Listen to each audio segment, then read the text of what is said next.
Get out and stay out, my dad roared across the dining room, his face twisted with rage and disappointment. The Thanksgiving turkey sat untouched between us as his words echoed off the walls of our family home in San Diego. I sat there, stunned by the venom in his voice, my fork still halfway to my mouth. The cranberry sauce suddenly tasted bitter, and I felt the familiar weight of his expectations crushing down on me like a physical force. My name is Belle Hampton. I'm 28 years old, and I had just shattered my father's carefully constructed dream for our family legacy. For as long as I could remember, Douglas Hampton had orchestrated every aspect of my life around one singular goal: joining the prestigious Hampton and Associates law firm that bore our family name. My brother Chase had fallen in line perfectly, graduating from Harvard Law and sliding seamlessly into his role as junior partner. But I'd always been different, always questioning, always drawn to something bigger than billable hours and corporate litigation. The moment I told my father I had officially withdrawn from law school, I watched 28 years of his investment in me crumble before his eyes.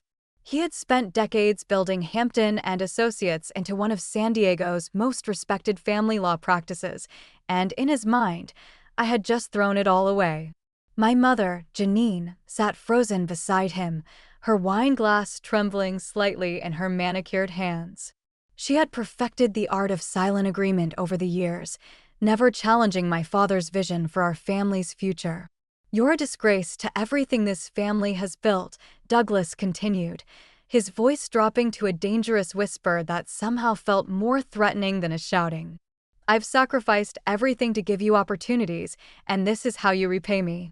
I set down my fork carefully, feeling something cold and determined settling in my chest. The disappointment wasn't new, but the finality in his voice was. Chase shifted uncomfortably in his chair, his eyes fixed on his plate as if the mashed potatoes held the secrets of the universe. Even now, at 34 years old, he couldn't bring himself to defend me against our father's wrath. "After everything I've done for you," Douglas said, standing up so abruptly that his chair scraped against the hardwood floor. "Get out of my house. Get out and stay out." My mother's sharp intake of breath was the only sound in the room as I slowly stood up, tucking my napkin neatly beside my plate. The ritual of family dinner had become a performance we all participated in. But tonight, the curtain had finally fallen. As I walked toward the door, I could feel their eyes on my back, but nobody called out to stop me. The silence spoke louder than any words could have. Growing up in the Hampton household meant living under the constant pressure of achievement and appearances. My father had built his reputation on the foundation of family values and legacy, ironically, while emotionally distancing himself from his own children. Chase had always been the golden child, the one who asked the right questions and made the right choices. He graduated summa cum laude from Harvard, passed the bar on his first attempt, and seamlessly transitioned into the family business without ever questioning whether it was what he truly wanted. I, on the other hand, had always been the problematic daughter. While Chase studied corporate law and taxation, I found myself drawn to environmental science and social entrepreneurship. During my undergraduate years at UC San Diego, I spent my summers volunteering with sustainable development organizations instead of interning at prestigious law firms. My father tolerated these phases as long as I maintained my grades and stayed on track for law school. The tension between us had been building for years, but it reached a breaking point during my second year at Stanford Law. I was sitting in a contracts class, listening to a professor drone on about breach remedies, when I realized I was slowly dying inside. Every case study felt like another nail in the coffin of my authentic self. That evening, I called my roommate from 3 years earlier, Maya, who was working with a female-led venture capital group in Los Angeles. "I have an idea," I told her, pacing around my tiny apartment near campus. "Solar-powered infrastructure kits for developing communities, plug-and-play systems that can provide clean energy and internet connectivity to remote areas." Maya listened intently as I outlined my vision. The technology already existed, but nobody had figured out how to make it accessible and affordable for communities that needed it most.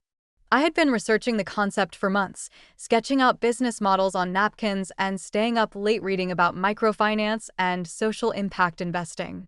You should pitch this to Vidian Capital, Maya suggested. They're looking for exactly this kind of innovation. That conversation changed everything. Within a week, I had quietly withdrawn from Stanford and moved to a cramped co-working space in Venice Beach. My parents thought I was taking a temporary leave of absence to find myself, and I let them believe it. Chase called occasionally to check in, but our conversations always felt stilted and careful, as if we were both afraid of saying the wrong thing. For 9 months, I lived off my savings and ate ramen noodles while perfecting my pitch.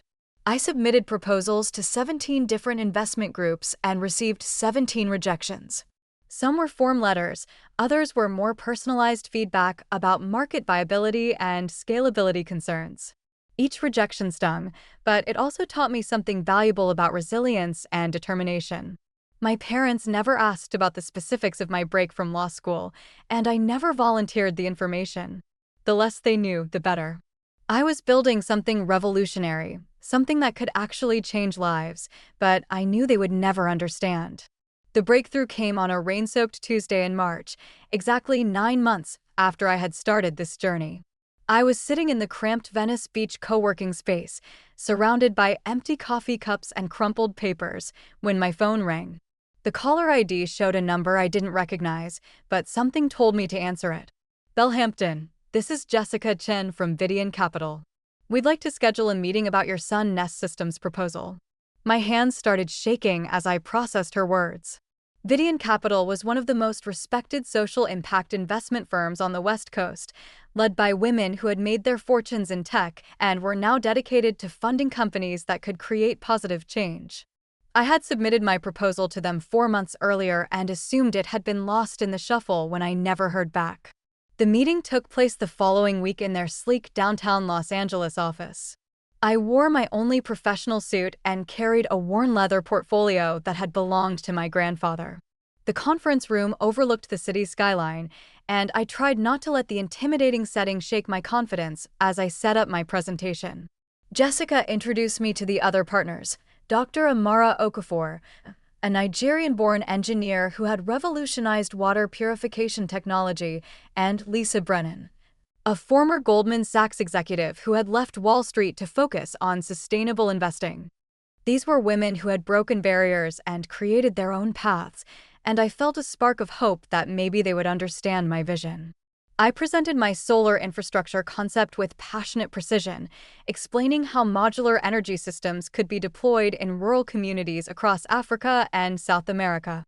The technology wasn't just about providing electricity, it was about creating connectivity, enabling education, and empowering local economies. Each kit would include solar panels, battery storage, LED lighting, and satellite internet capability, all packaged in a weatherproof unit that could be assembled by local technicians. The market research shows massive demand, I explained, clicking through slides that demonstrated the scope of energy poverty worldwide. 2 billion people still lack access to reliable electricity, and traditional grid infrastructure is prohibitively expensive for remote communities. Dr. Okafor leaned forward, clearly engaged. What's your scalability model? How do you plan to manufacture and distribute these systems affordably? I had anticipated this question and spent weeks developing partnerships with manufacturers in Southeast Asia who specialized in renewable energy components. The key is creating standardized modules that can be produced efficiently while maintaining quality standards, I replied. We partner with established manufacturers and focus on assembly and deployment. Our value proposition isn't in reinventing solar technology. It's in making it accessible and sustainable for communities that need it most. The meeting lasted 2 hours, and by the end, I could see genuine excitement in their eyes. Jessica walked me to the elevator, and her parting words gave me hope. We'll be in touch soon. This is exactly the kind of innovation we're looking for. That evening, I called Maya to share the news, but I didn't tell my family. They still thought I was taking a temporary break from law school. The call from Vidian Capital came 3 weeks later, and it changed everything. Jessica's voice was warm but professional as she delivered the news that would transform my life. Belle, we'd like to offer Sun Nest Systems $30 million in Series A funding with an additional commitment for Series B if you hit your first-year deployment targets. I nearly dropped the phone. $30 million. It was more money than I had ever imagined, enough to launch operations across 3 continents and establish the manufacturing partnerships we needed to scale rapidly. The terms were generous, too. Vidian would take a 40% stake in the company, leaving me with controlling interest and the freedom to operate according to my vision. There's one condition, Jessica continued. We want you to accept a position on the California Renewable Council. It's a state advisory board that evaluates green energy initiatives and distributes federal grants. Your expertise would be valuable, and it would give Sun Nest additional credibility in the market. The California Renewable Council was prestigious, composed of leading experts in sustainable technology and environmental policy. Membership was by invitation only, typically reserved for executives with decades of experience. At 28, I would be one of the youngest appointees in the council's history. I'm honored, I replied, still processing the magnitude of what was happening. When would I start? Immediately. We're announcing the funding next month, and the council appointment will be part of the press release. This is going to put you on the map in a big way, Belle. After hanging up, I sat in stunned silence in my tiny Venice Beach apartment. 9 months ago, I had been a dropout law student, eating ramen noodles and questioning every decision I had made.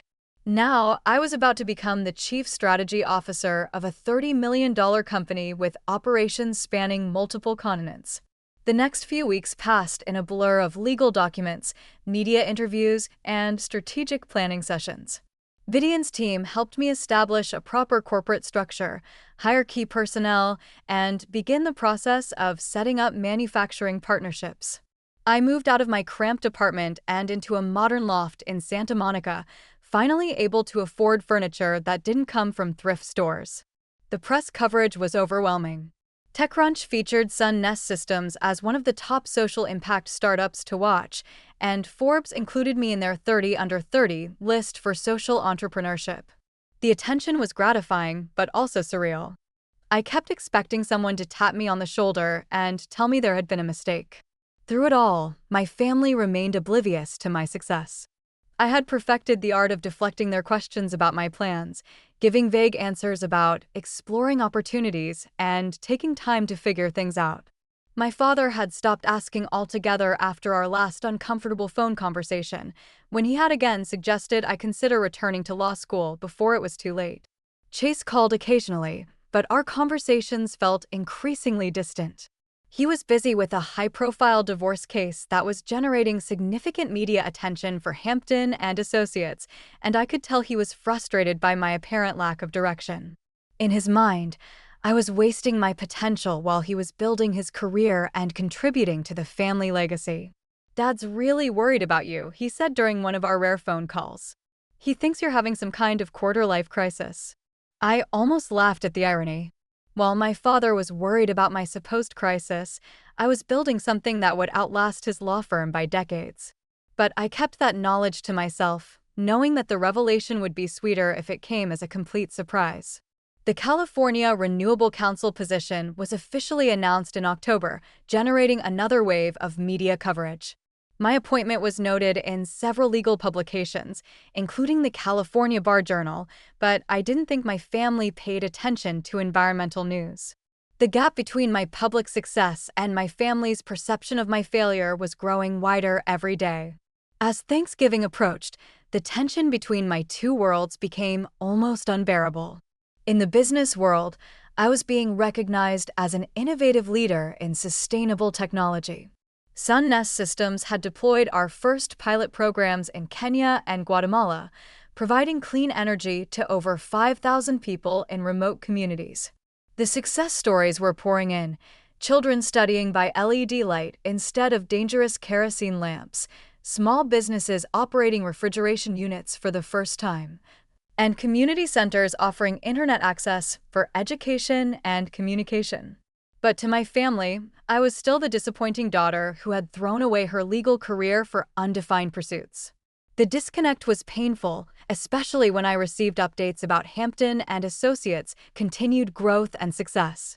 My father had recently been honored by the San Diego Bar Association for his contributions to family law, and Chase was being considered for partnership ahead of schedule. I found myself caught between the desire to share my achievements and the strategic value of maintaining my secret. Part of me wanted to prove to my father that I had made the right choice, that dropping out of law school had led to something far more meaningful than partnership in his firm. But another part of me recognized that the element of surprise would be more powerful than gradual revelation. The week before Thanksgiving, I made a decision that would change everything. I purchased a $7 million oceanfront mansion in Malibu, complete with floor-to-ceiling windows overlooking the Pacific Ocean and private beach access. The house was a symbol of my success, but more importantly, it was a statement of independence. I was no longer the lost daughter living on borrowed time and good intentions. The real estate transaction generated its own media attention as celebrity news outlets speculated about the young tech executive who had purchased one of Malibu's most exclusive properties. The attention made me nervous, but I assumed my family was too focused on their own concerns to notice entertainment news about property purchases. I spent the days leading up to Thanksgiving carefully preparing for what I knew would be a difficult conversation. My family expected me to announce my plans for returning to law school, or at least acknowledge that my experimental phase had failed. Instead, I was going to tell them the truth about my withdrawal and let them draw their own conclusions about my current situation. The morning of Thanksgiving, I drove from Malibu to my parents' house in La Jolla, taking the scenic coastal route that had always calmed my nerves. The familiar neighborhoods looked different now that I was viewing them from a position of financial success rather than dependence. I parked outside the house where I had grown up, noting how modest it seemed compared to my new Malibu estate. My mother greeted me at the door with her usual mixture of affection and concern. "Belle, you look wonderful. How are you feeling about everything?" Everything was her diplomatic way of referring to my extended absence from law school without acknowledging the growing elephant in the room. I hugged her and followed her into the kitchen, where the familiar sounds and smells of Thanksgiving preparation transported me back to childhood memories of family gatherings that had felt warmer and more genuine. Chase arrived with his girlfriend, Kelly, a fellow attorney who worked at a competing firm. They made the perfect legal power couple, discussing recent cases and bar association politics with the easy confidence of people who had never questioned their career paths. Kelly had always been polite to me, but I could sense her confusion about my current status as the family disappointment. As we gathered around the dining room table, I knew this would be the last Thanksgiving where my family saw me as a failure. The conversation I had been dreading began innocently enough, as family conversations often do. We had finished the main course, and my mother was clearing plates while my father poured wine with the ceremonial precision he brought to everything. Chase and Kelly were discussing a recent Supreme Court decision that could impact family law practices, and I found myself genuinely interested in their analysis despite my own divergent path. "Belle," my father said suddenly, turning his attention to me with the focused intensity that had intimidated me since childhood. "I've been patient about this whole sabbatical situation, but we need to talk about your plans. Spring semester starts in 2 months, and if you're going to re-enroll at Stanford, we need to handle the paperwork soon." The assumption in his voice was clear. Of course, I would be returning to law school, because what other reasonable option could there be? My mother nodded encouragingly from the kitchen doorway, clearly hoping this conversation would resolve the uncertainty that had been hanging over our family gatherings. "Actually, Dad," I said, setting down my wine glass carefully, "I'm not taking a sabbatical. I officially withdrew from Stanford 8 months ago." The silence that followed was deafening. Kelly stopped mid-sentence in her conversation with Chase, and I could see my mother's face pale as she processed what I had just said. My father's expression shifted from confusion to anger so quickly that I almost flinched. "You what?" he said, his voice dangerously quiet. "I withdrew from law school," I repeated, meeting his gaze directly. I realized it wasn't the right path for me, so I left to pursue something else. Chase leaned forward, clearly trying to mediate before the situation exploded. "Belle, maybe we can discuss options for reapplying next year. There are other good law schools that might." "You don't understand," I interrupted. "I'm not planning to return to law school ever. I've started a company, and it's been incredibly successful." My father's face was turning red, and I could see the vein in his temple that always appeared when he was truly angry. "A company?" What kind of company? Some little internet startup that will be bankrupt in 6 months. Sun Nest Systems, I said simply. We develop solar-powered infrastructure for developing communities. We just closed $30 million in series of funding. The words hung in the air like smoke from an explosion. I watched my family's faces as they tried to process what I had just told them. $30 million was more money than Hampton and Associates had generated in revenue over its entire 30-year history. That's impossible, my father said flatly. You've been out of school for 8 months. Nobody raises that kind of money without experience or credentials. I have both, I replied calmly. I spent 2 years developing the technology and business model while I was supposedly studying contracts and torts. And as of last month, I was appointed to the California Renewable Council. Kelly's eyes widened with recognition. The Renewable Council? That's incredibly prestigious. My firm has tried to get clients appointed to that board for years. My father stood up abruptly, his chair scraping against the floor with a harsh sound that made everyone wince. You're lying, he said, his voice filled with a combination of rage and disbelief. This is some elaborate fantasy you've constructed to justify throwing away your education. I'm not lying, I said, remaining seated while he towered over me. But clearly you'd rather believe that I'm delusional than accept that I've succeeded without following your plan. That's when he exploded with the words that would end our relationship forever. The next morning, I drove straight from my parents' house to my new Malibu mansion, my father's words still echoing in my ears. Get out and stay out had been his final statement before I walked out of their dining room for what I knew would be the last time. The 20-minute drive along the Pacific Coast Highway gave me time to process what had just happened and to plan my next steps. My phone had been buzzing constantly since I left La Jolla, with missed calls from Chase and several text messages from my mother asking me to call them back. I ignored them all.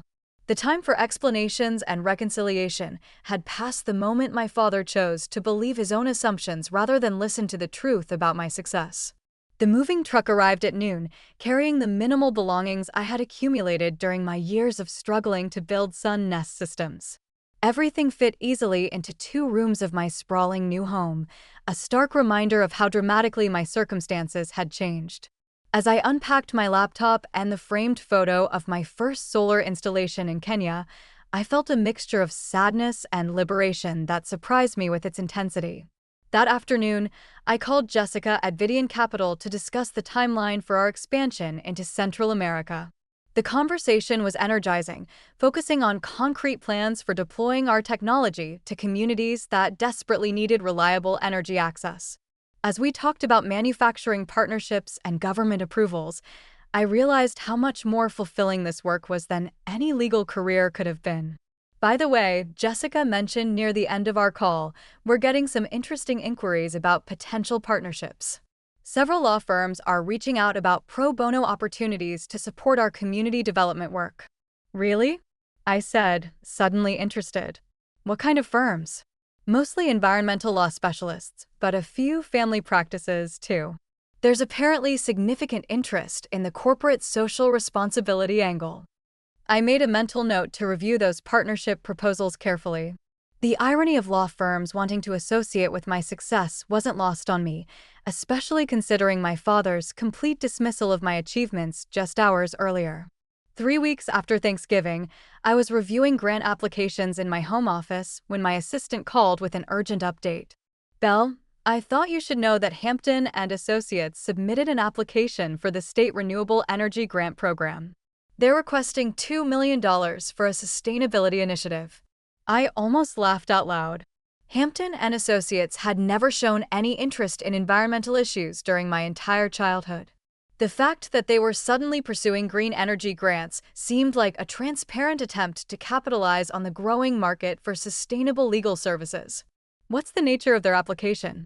I asked, pulling up the California Renewable Council database on my computer. They're proposing to establish a pro bono legal clinic focused on environmental justice issues. The grant would fund 3 years of operations, including staff salaries and community outreach programs. As a council member, I had access to review all grant applications before they were evaluated by the full committee. I opened Hampton and Associates' submission and read through it carefully, noting the ambitious goals and impressive-sounding initiatives. The proposal was well-written and professionally presented, exactly what I would have expected from my father's firm. But there was one critical problem that the other council members wouldn't immediately recognize. Hampton and Associates had no experience in environmental law, no existing relationships with environmental justice organizations, and no track record of supporting sustainable initiatives. The application was essentially a request for $2 million to enter a field they had never shown interest in pursuing. More importantly, there was a clear conflict of interest that would disqualify their application automatically. I scrolled to the bottom of the council database entry and found the field I was looking for: potential conflicts. I typed carefully, knowing that my words would determine the fate of my father's grant application. Sun Nest Systems Executive Relationship, I wrote, adding my name and title for clarity. The rejection would be swift and public, visible to everyone in San Diego's legal community. As I submitted the conflict notice that would deny my father's grant application, I realized that revenge had found me rather than the other way around. The path I had chosen for authentic reasons had led to a moment of perfect justice that no amount of planning could have orchestrated better. Sometimes, the best revenge is simply living successfully according to your own values and letting the consequences reveal themselves naturally.